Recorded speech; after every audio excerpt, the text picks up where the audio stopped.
Okay, so it's time to discuss our first minimum spanning tree algorithm, namely Prim's algorithm. Definitely a candidate for the greatest hits compilation. And again, remember, even though it's called Prim's algorithm, it was actually discovered earlier by Yarnik. So how's it work? Well, before showing you any pseudocode, let's first illustrate it on an example. As we go through the example, I hope that the similarities to Dijkstra's shortest path algorithm will be evident. I'm going to work with the same example graph from the previous video with 4 vertices and 5 edges.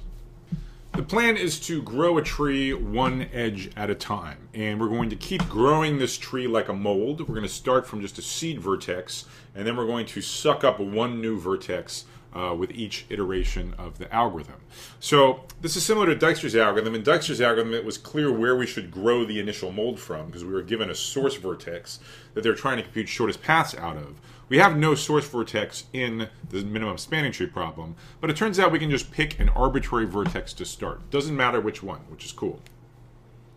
So the plan is in each iteration we're going to add one edge and span one new vertex adjacent to the ones that we're already spanning.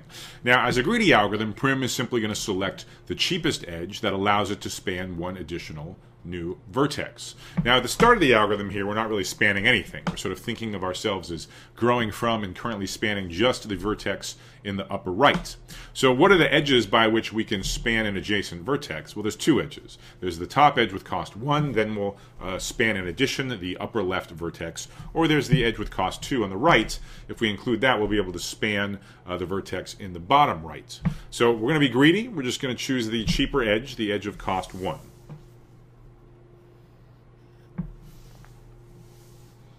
Now the vertices that our tree thus far spans are the top 2 vertices. So in the next iteration, we want to add one more edge to span one additional new vertex. And now we see that there are 3 edges sticking out of what we're spanning thus far that will allow us to span a new edge. There's the edges that have cost 2, 3, and 4. The 2 and the 3 will allow us to span the vertex in the bottom right. If we pick the 4, that'll allow us to span the vertex in the bottom left. Again, we're going to be greedy, so of these 3 candidate edges, we're going to pick the cheapest one, which is the edge of cost 2. So now the mold that we've been growing, in effect, covers all of the vertices except for the one in the bottom left. So now in the final iteration, we want to include one more edge so that we span that final remaining vertex, the one in the bottom left. Note that there was this edge of cost 3 that we never added, but it got sucked up into the tree that we grew anyway. So we're going to go ahead and ignore that. Adding the 3 wouldn't allow us to span any more vertices. In fact, it would create a loop, which we don't want. So we're going to say, okay, we'll have the 2 edges that would allow us to span an extra vertex. There's the 4 and there's the 5. We're going to be greedy. We're going to pick the 4. And once we have the edges that cost 1 and 2 and 4, we have a spanning tree. There's no loops. There's a path from any vertex to any other vertex along pink edges. The cost is 7. You might recall from the previous video, this is indeed the minimum cost spanning tree of this graph.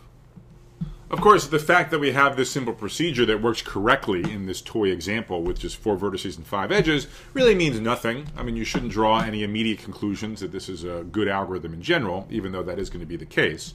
So let's next go and actually define the algorithm generally. So if you have a general graph, what does it mean to start somewhere and grow a mold, span one more vertex each iteration, always proceeding greedily until you're done? So let's spell out the pseudocode on the next slide.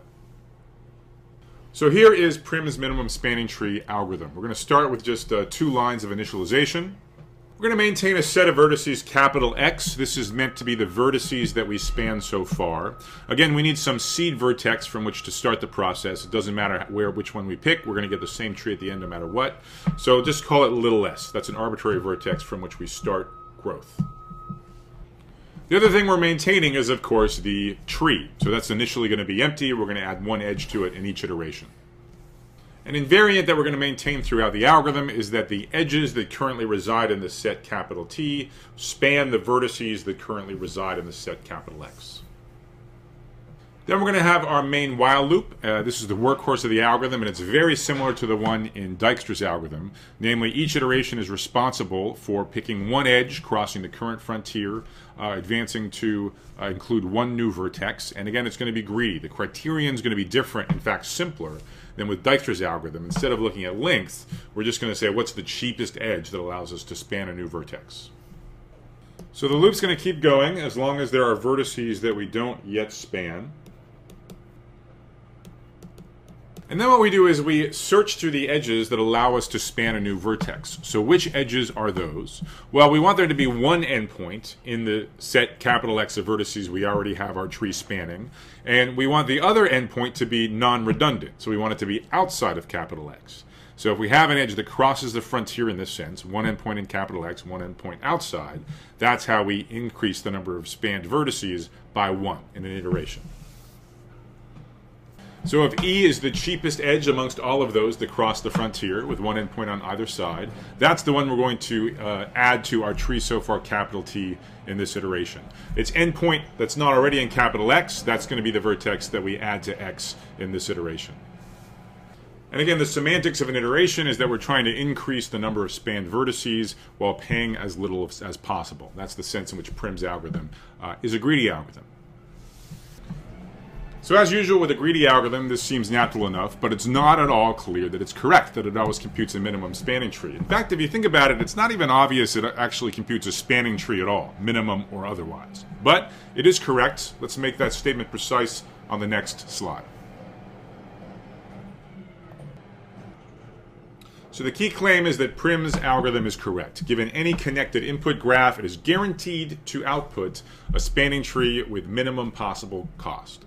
So before we delve into any details, let me just finish this video by telling you about the proof plan. We're going to prove this theorem in 2 parts. First, we're going to establish that it outputs some spanning tree, maybe not minimum, even that's non-trivial. Then we'll worry about arguing that the spanning tree output actually is one of minimum cost.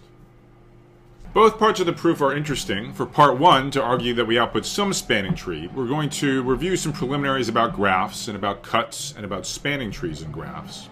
For part 2, to argue optimality, we're going to rely on a very neat property of spanning trees, minimum spanning trees, called the cut property.